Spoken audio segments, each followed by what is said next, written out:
はい、こちらはトレーニングコースのルナちゃんです。試験に向けて今トレーニングを頑張っていました。今日はリーダーウォークを重点的に頑張っていきたいと思います。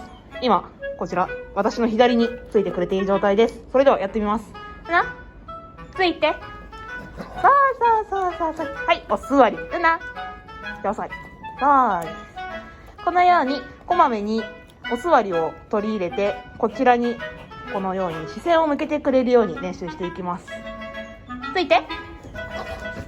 はい、お座り。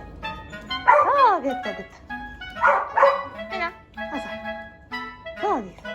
このように壁を近くにして練習するのも横から離れないようにしてくれる練習の一つですね。このように、まず短い距離から、そしてこまめにお座りを取り入れながら、頑張っていきたいと思います。いや、走れないな。行こう。すごい。はい、ルナちゃん、頑張りました。